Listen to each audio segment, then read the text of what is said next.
Greetings. Welcome to what I call Vampire Church. Just a little bit of a background. You may or may not have watched my Vampire Diary excerpts. I am quite a fan of Anne Rice. This is the next novel by her that I want to read, Blood Communion, A Tale of Prince Lestat, Anne Rice, The Vampire Chronicles. There are many people who identify with vampires, and of course there are many types of vampires. Some people think of them as some sort of dead zombie-like creature, very dangerous, very despicable, disgusting. Other people think of them as heartthrobs or beautiful, sensual women in vampire lingerie. I'm more of an Anne Rice fan, and in the Anne Rice novels there aren't very many female vampires besides Gabrielle and Pandora, Queen of the Damned, and Moharet and Makar. There are a few women vampires, it's true, but it feels like the male vampires dominate Anne Rice's novels, which is quite interesting because of how she understands the male vampire so well, and yet she is a woman, or she was a woman because she passed away. But Vampire Church is where I draw cards. I have a tarot deck here and an oracle deck, and I also have the Satanic Bible by Anton Sanzo-Levay. Just because I'm not really sure what I'll talk about today, but I was prompted to talk about my troubles because oftentimes, you know, if you kind of identify with Anne Rice's vampires, you know that they're very much forlorn, they are forgotten, they are ghosts wandering through the night skies, night territories, and very much feel hated by the daytime world and by human beings. They are the living dead. They are unseen. They appreciate the details in life. They appreciate fine religious relics. They appreciate the difficulties that make them the creatures that they are. So I think what I'm going to start off is just by opening the Satanic Bible, just, you know, anywhere, just to see what pops up. And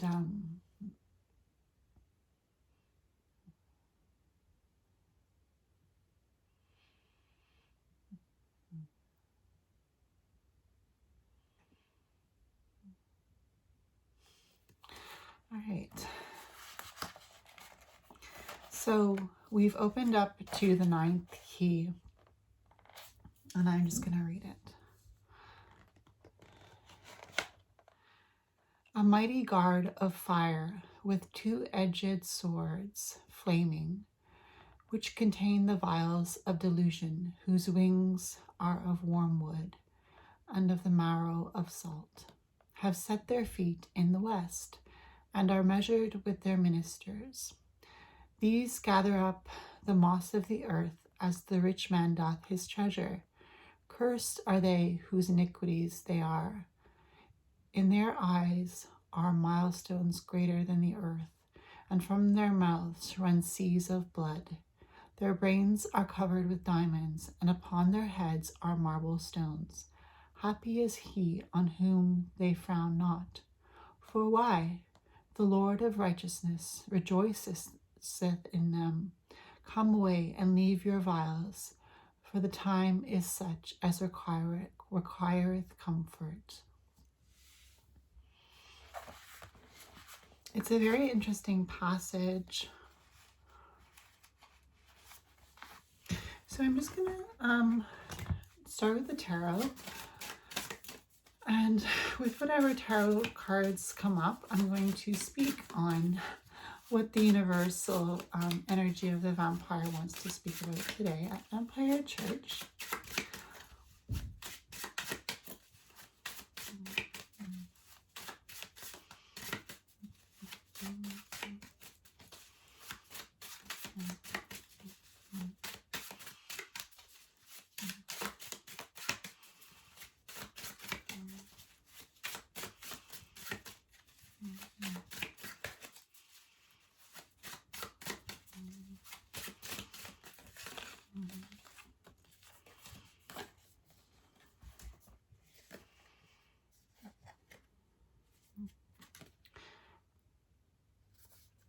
So we have the Two of Pentacles. The Two of Pentacles, yeah, I'm going to put it down and I'm going to draw another card because I need a more elaborate story. The Two of Pentacles is giving me a little bit of information, but I just need to elaborate on the story because I see where it's going. I do see where it's going, but it doesn't feel complete.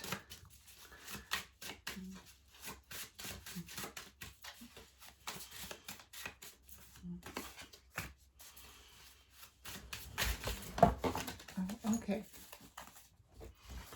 So we have quite a few cards now.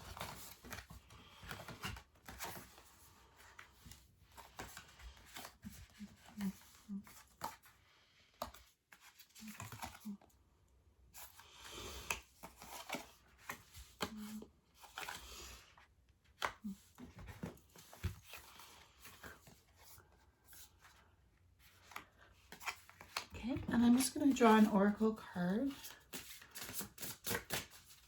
So it's interesting, the Satanic Bible, written by Anselm Sanzor-Levay, was talking about leaving your vials of blood. And to me, that symbolizes leaving the physical body with its working mechanisms, with its beating heart, with its veins and arteries pumping, forgetting about your physical appearance and caring too much about your body, because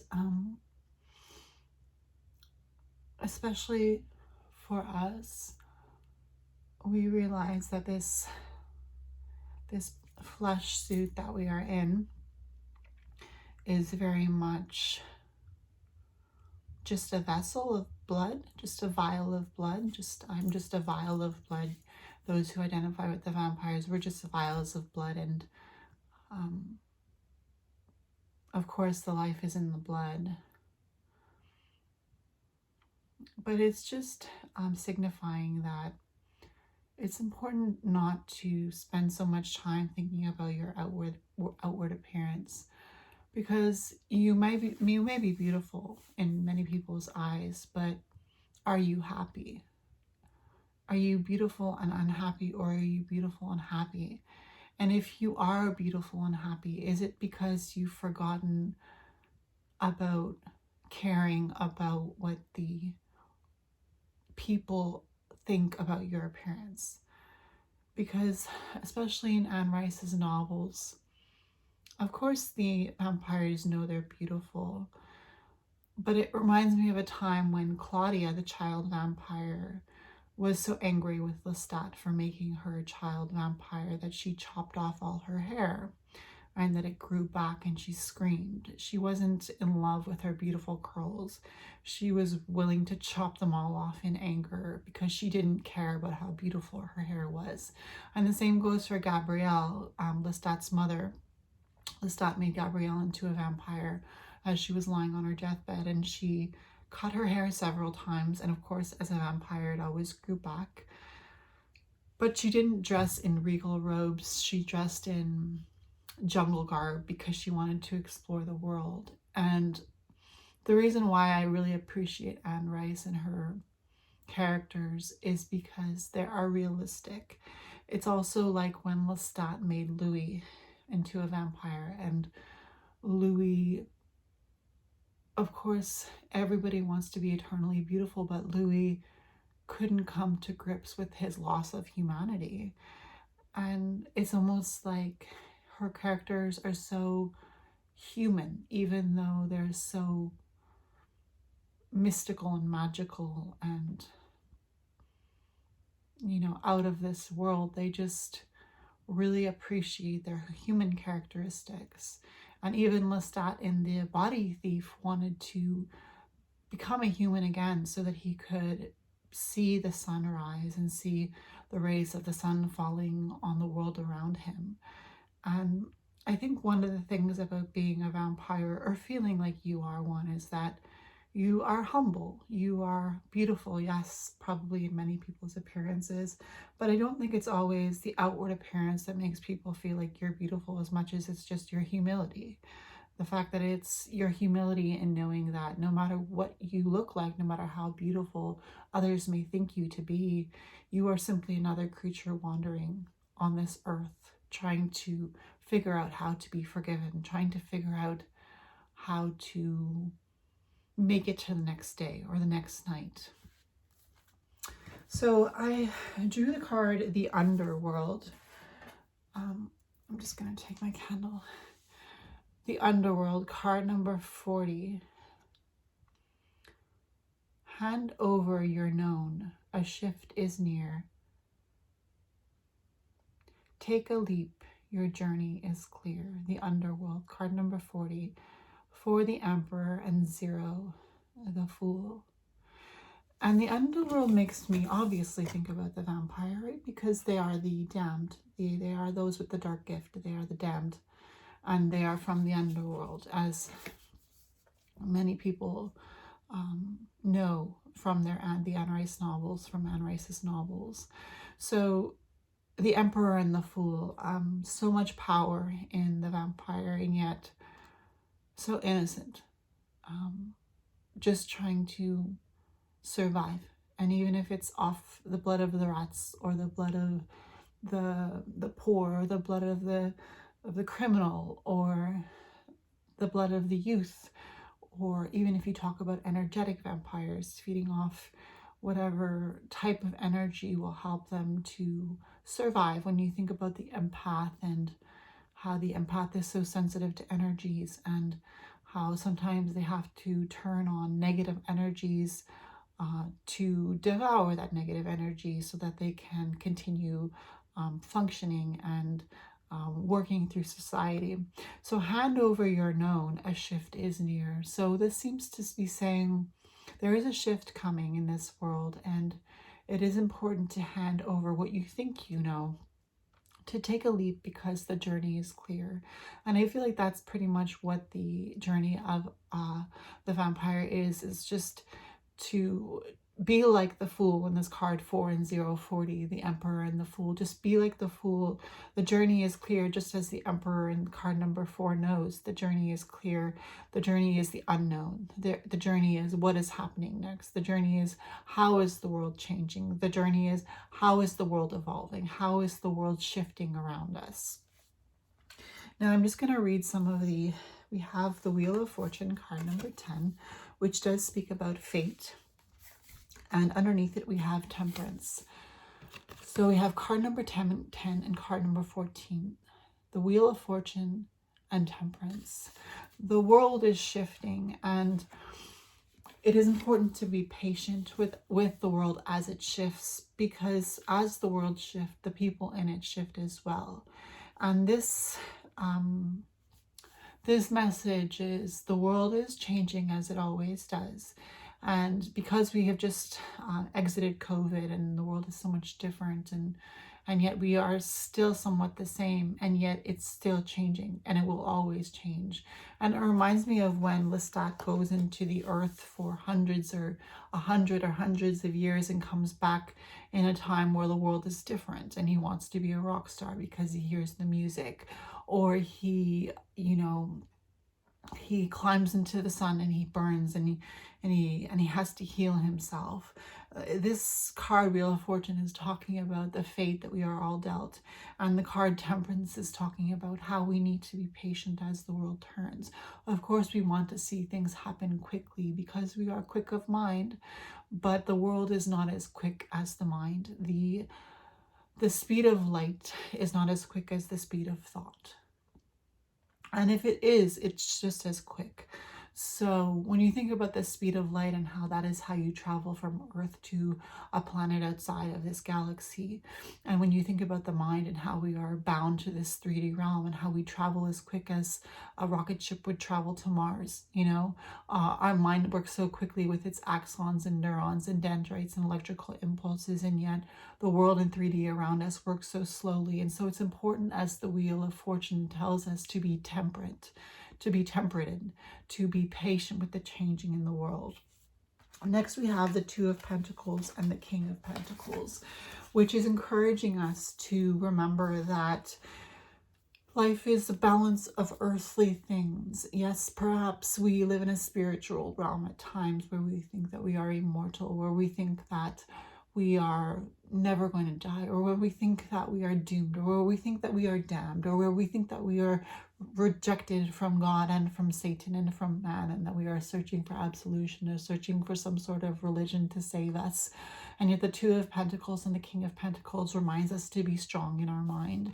The Two of Pentacles is the balance, and the King of Pentacles is who we are encouraged to be. We are encouraged to be grounded in our 3D body, to take care of our 3D form, to take care of our skin, to take care of our heart by doing walking or vigorous exercise or jogging or weightlifting, to continue to keep our body in good form, to continue to take our vitamins or our supplements or our medications or our tinctures or our oils or our potions or our herbs, or whatever we do to keep ourselves beautiful and healthy, to make sure that we are the King of Pentacles and that we are using every day to the best of our abilities for as long as we have here on this earth, to make the best of this vessel that we are in, this vial of blood that we are in. And then we have the Devil and Justice. So we have card number 15 and card number 11. And just as Prince Lestat is the brat prince, I see the Devil as Lestat, or Marius, or Memnoch, the devil. Those intelligent beings of the darkness, just like the devil. Those intelligent beings that lend us the light that we need to further our minds, to travel further down the passage of our mind. And then we have here justice, because obviously we are our own gods, and we bring the justice to our own lives. Whatever we feel that we are deserving of, we work hard to bring that into our existence. And the last two cards that we have are the Hanged Man, card number 12.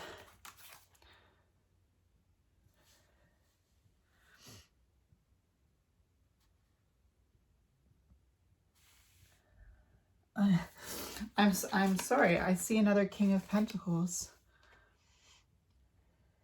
Is it the King of Wands or the King of Pentacles?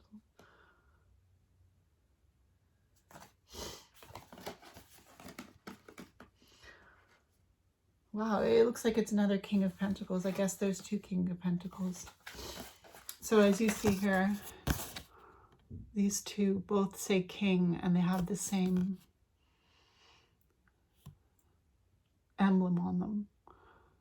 Both are King of Pentacles. So now we have the Hanged Man and the King of Pentacles, because life can be a waiting game and life can be uncomfortable. So we have the Hanged Man, card number 12, and the King of Pentacles. And what this tells us is life is difficult. Life is always going to be difficult. There are going to be times where our life is easier than others, for sure. There are going to be times when we feel like we're floating through this world, just traveling without even noticing that we are moving along the sidewalk, or looking up at the sky and feeling a sense of disconnect from our body and knowing that we are soaring somewhere out there in the ethereal or spiritual realm. But it's important to know the King of Pentacles as well. It is going to be uncomfortable with this hangman to be a human being at times, to have to come back down from our astral travels, as they say, and to be connected to our physical body. If you've ever died before, if you've ever experienced the energy of death, you know that coming back into your body, everything starts to hurt again, and you realize that death was some sort of escape from the pain, and that ultimately when we come back into our bodies, we realize, I never want to die again, because I never want to have to experience coming back into this painful vial that I'm in again. And so we are being encouraged to remember that we have the Hanged Man and the King of Pentacles, that life is not always easy and that life is not always enjoyable, but that it is always a learning opportunity. And so I'm going to open this Satanic Bible again, and we're going to read. All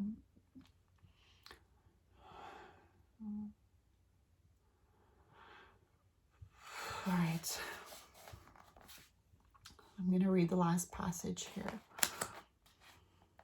It is unfortunate but true that the sexual guilt of parents will immutably be passed on to their children. In order to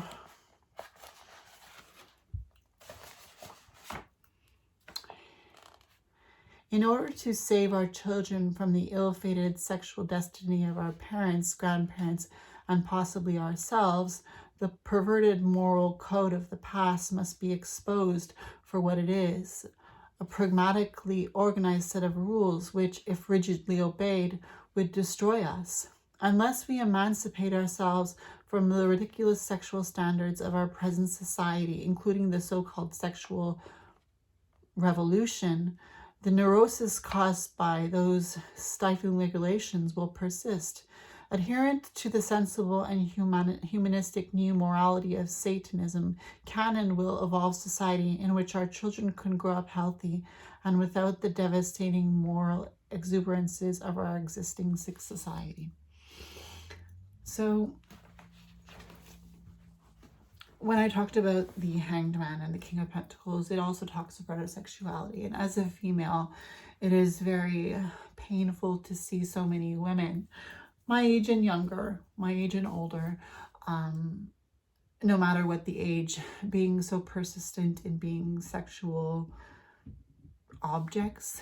And I do feel that in Anne Rice's novels, her female vampires are very much respectable and responsible and respect their bodies, respect their sexuality, and respect themselves, and would prefer to be seen as creatures of enlightenment, creatures of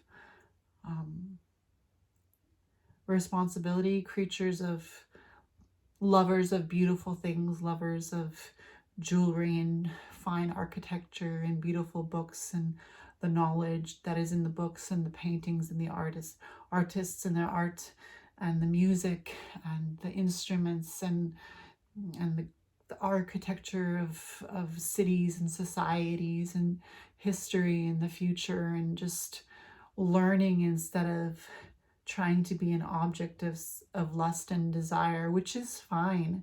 We all want to be lusted after. We all want to feel desirable and desired, but ultimately, when we say release yourself from this vial of blood, which we read in the Satanic Bible by Antoine Saint-Xavier, it just means no matter how beautiful you are, no matter how well you take care of yourself, not everyone is always going to think you're beautiful. Not everyone is going to respect you, no matter what you do with yourself. So if your ultimate search is for the lust of young men or men in general, ultimately your vial of blood will eventually rot and decay. And what will come of your goal in life to be the most beautiful or to be the most sensual or the most sexual? So that's it for Vampire Church for today. I hope you found it helpful, and I will see you again